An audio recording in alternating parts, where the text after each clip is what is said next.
usurped or screwed over. And so supposedly, this is a story, supposedly Gavin Wax leaned on, this is what is being alleged, somebody who was in the group chat working for his rival, Peter, and got this guy to send him the chat logs. And allegedly a threat was made. Or on that super chat from Jack's Whiskey, I don't get into race ideology. I think it's silly. Yeah, I understand what you're saying, but there's some truth to some of this stuff, right?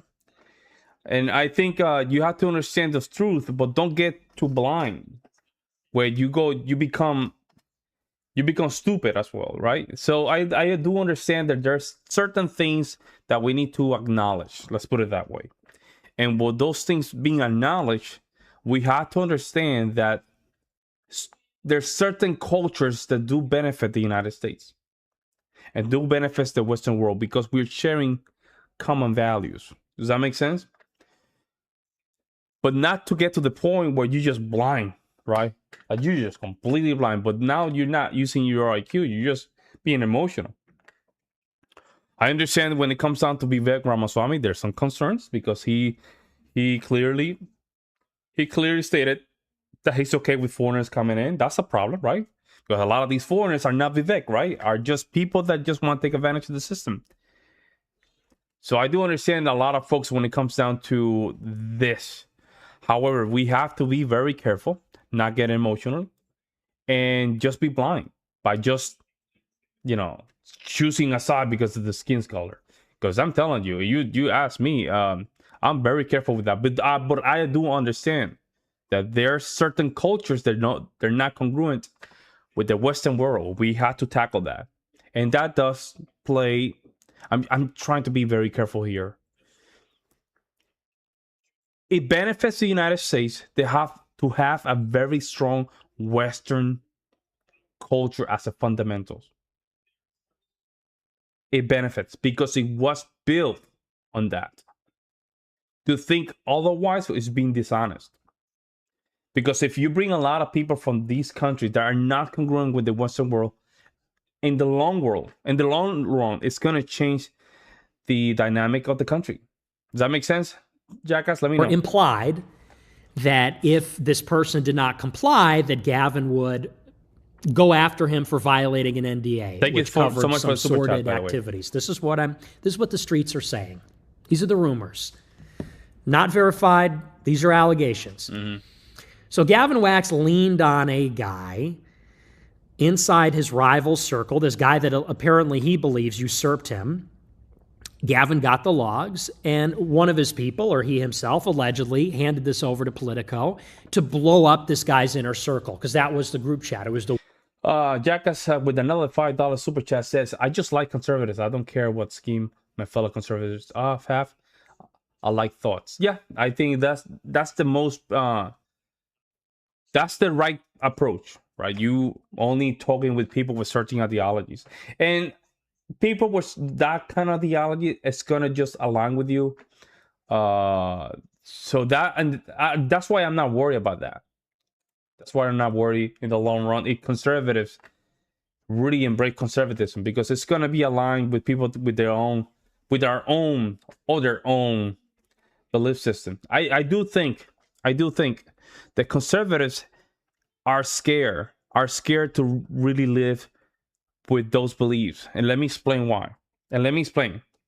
Meaning,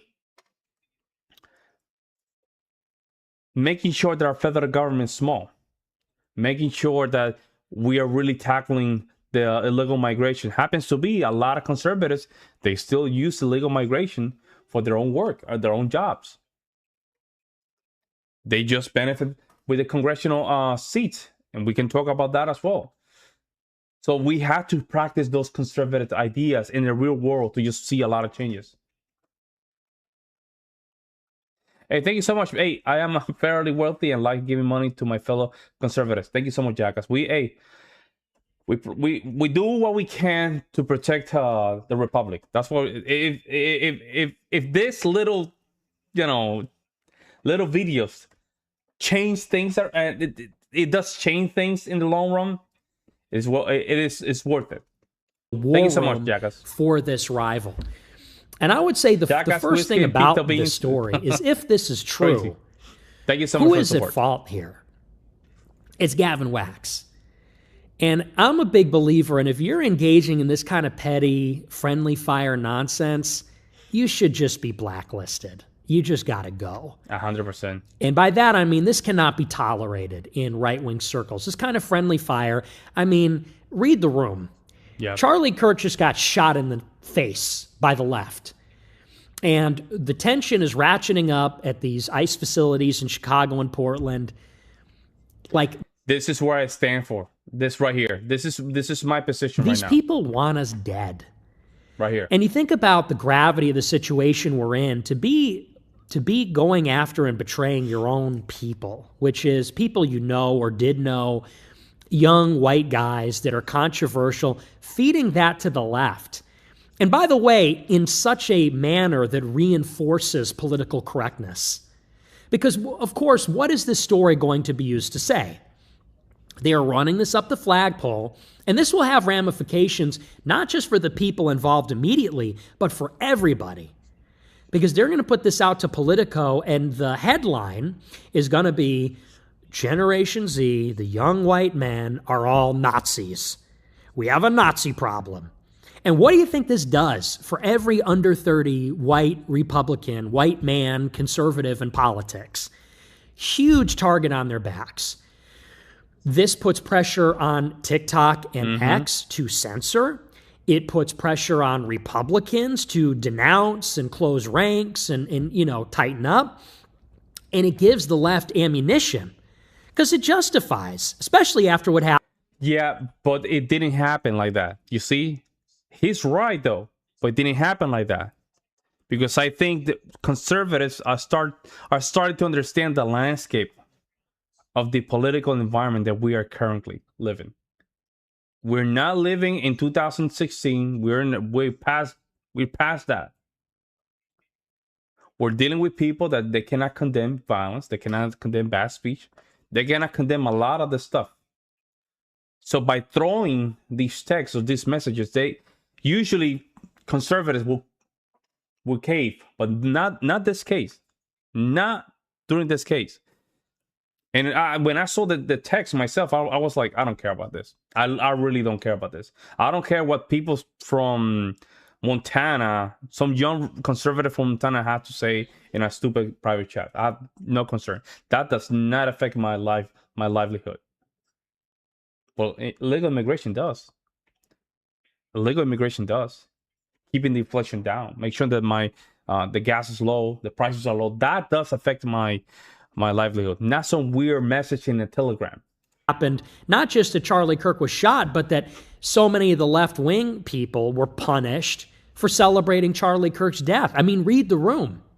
So if this story is true, then that means Gavin Wax is a traitor to his generation, to young white men, to right-wingers, to free speech, all of it. And of course, it should not be lost on anybody who Gavin Wax is. And, listen, I've talked to Gavin Wax before. I think I have. I'm not a fan of the guy. And, people have said, he likes you, he wants to meet you, this sort of thing. But at the end of the day, guy's Jewish. And not only that, it's not just that, okay? Which is, bro, people might say, well. Yo, come on. This is where he gets a little lost, man.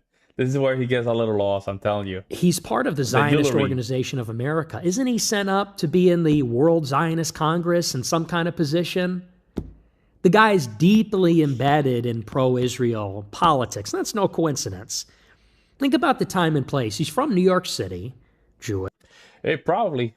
You say, yeah, probably. That's what you need to do to... Hey, man, we respect your donation. I'm okay with that, But thank you so much, Jackass. President of the New York Young Republicans. He's sent up for a position. I think it's either the ZOA or the WJC. I'm not making that up. He's either a delegate for the ZOA or the WJC or the WZO, World Zionist Organization or Zionist Organization of America. I didn't do my research before the show. And this was something else that I saw earlier, either this year or last year. He's with Chuck Schumer, the senator from New York, a Democrat, honoring his grandma, who he says was a Holocaust survivor. Now, for context, the grandma was in Italy in the 1940s. That's a Holocaust survivor now? So go figure. Gavin Wax, the provocative, plucky chair of the New York Young Republicans, which is a pretty edgy club. I mean, they host the gala every year, and that's all these people fucking talk about. No offense to them, but all the NYYRC. Yeah, I agree. Individual, jewelry people are fine. And to be honest, people need to just be careful with this type of conversation, because a lot of these folks, they're congruent with our civilization. They have to understand this. They're congruent with our civilization. And us Americans, we have to be more aware of what's going on. That's it. But yeah, some of these folks are good.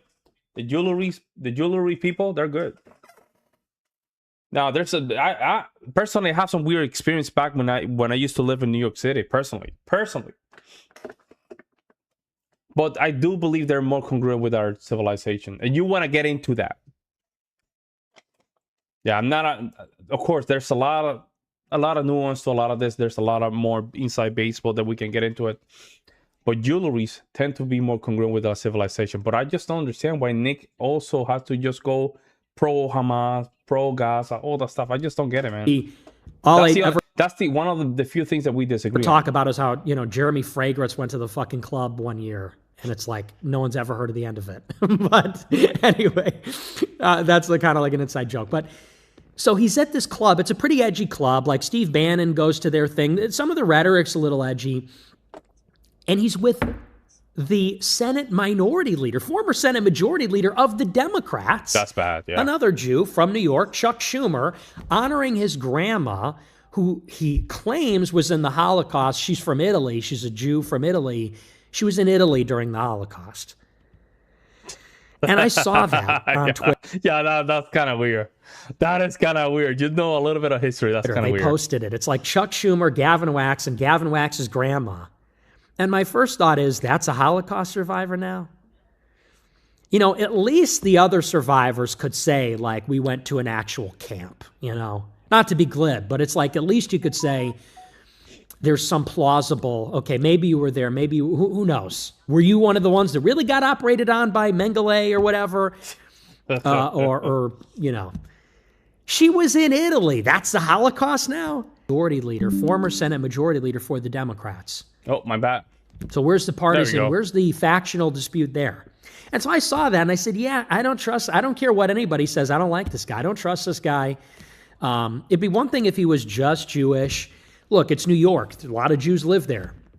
A lot of Jews on the board of the NYYRC. It is what it is. Brooklyn. But he's a delegate for Zionist organizations. He's meeting up with Chuck Schumer. He's doing the whole Holocaust grift. And then, surprise, surprise, he's throwing all of his compatriots under the bus to get back over the student council president election for the Young Republicans. Aren't you a little old for that, pal? Don't you have a job at the State Department? Like, why do you need that? So if that story is true, and I don't know that it is 100%, I've heard a few different versions of the story, but that's the one that sounds convincing to me. Dude, this guy has to be expelled from everything. Like, he should be the one that should get canceled. Because I think we all recognize, whatever the disputes, factional disputes within the right wing, the left literally wants us dead. We know that after Charlie Kirk was killed, and before people flip out, whether you believe that Charlie Kirk was killed by a leftist or not, it does not change the fact that leftists celebrated. So what does that tell us? Whether Charlie was killed by the RNC or the Mormon Mafia or Israel or whatever, okay? Doesn't matter. All, potential suspects. The left celebrated regardless. And that's the point that a lot of conservatives don't get. I just don't understand. They love to go to the conspiracy rabbit hole. And listen, I'm a very conspiratorial guy. I'm very conspiratorial guy to, 9/11, to Connecticut conspiracy. If you know what I'm talking about, you know what I'm talking about. I'm very deep into that. However, I do recognize the conservatives tend to get out of focus easily. Very easy. Charlie Kirk got deleted. And 12 hours after getting deleted, conspiracy theorists have to jump in and just go right into, talk about the jewelries. Like, this is insane. Insane. Jackass Whiskey said, I just got my statement from GE, now GE Aerospace. Share price is $301. I was buying at $6. Whoa, man. Yo, wow. That is very good, man. That is very good. Hey, congratulations. That's a very good return on ROI. Wow, that's very good. Very good. Made action figures, T-shirts. They danced, they laughed. ROI. Wow. Maliciously, they crashed the vigils. That's who they are. And Charlie Kirk was to the left of all of us. Very good, Jackass. He was probably to the left of NYYRC, almost everybody in there. Left of all the Groypers, everyone in the group chat. And they wanted him dead for his views. Yeah, that's it. And so, like I said, read the room. If you're feeding your fellow Gen Z, white, pro-America compatriots to the left on the basis that they are racist Nazis for saying the N-word, you're worse than the left. Like, you're worse than the enemy. You're a traitor. Who could ever trust this guy ever again? Where's the discretion? Yeah. Because even the good people, they're not going to trust him because he will have a tendency of what? Of trading their own. It's a weird thing, right? It doesn't exist. And this is where, I saw some responses. I was actually pleasantly surprised. J.D. Vance came to the defense of these guys. Correct. Nick Fuentes is wrong on this. The official story makes no sense and it's collapsing. Meaning? And masterfully flipped it around on the left. What do you mean? And honestly, I think that's cynical. I think that J.D. Vance knows the right things to say, and he knows that that's like the optical thing to do, because I think he's a very skilled politician. Buy a hole. Regardless, I give him credit. I think that's the way to go. Yeah, buy a hole. Ain't that's not. Yeah, I appreciate that. That needs to be said. That's good that he, in his stature, is saying this. He came out and said, there's a candidate running in Virginia for a statewide office who says that Republicans should die. Nobody in the RNC group chat or the YR group chat said that. And if they did, they're joking around. They're making jokes. They're being silly. They don't think anybody's watching. So we all know you code switch. I don't think that's malicious. When you're in private, you say things that are edgy. I know that's like hard for people to believe. You say things that are only understood within the context of who you're with. Everybody knows that's a joke. These are young Republicans. They want to cut taxes, They're not actually unironic exterminationists, national socialists. And when you're with friends, you get comfortable. You know that they understand it as a joke. You're not airing that out on the front page of Politico. You don't intend for that to happen. And so J.D. Vance turned it around and said, look, you got some knucklehead kids. Yeah, they're in college. These are young kids joking around in a group chat. Meanwhile, you got people that are actually trying to take over the government that want conservatives to die. And conservatives are being murdered, and they like that. So I thought that was great. But I will say that another reaction came from Matt Walsh, and I replied to one of Matt Walsh's tweets. He said, after Charlie died, I said that we need to unify, and everybody basically told me no. He said, but we don't understand that the left is trying to ruin our lives, blah, blah, blah. But I said, look, Matt, I said, and I don't know, when he said that he wanted the right to unify, I don't know if he was referring to me, and maybe he was and maybe he wasn't. Maybe he was intending for me to be one of the people he wanted to extend the olive branch to. I'm open to that. If he texted me privately, I'd be very discreet and down low about it. I wouldn't tell anybody that he's a closeted Groyper or something or whatever, or a fan of the show. But I said, look, it's really hard. You have to admit that Nick Fuentes has moved the needle a little bit for conservatives not to be scared. I have to admit that. For anybody to unify with you, Matt, because you work with Ben Shapiro, Andrew Klavan, and Jordan Peterson. And they are all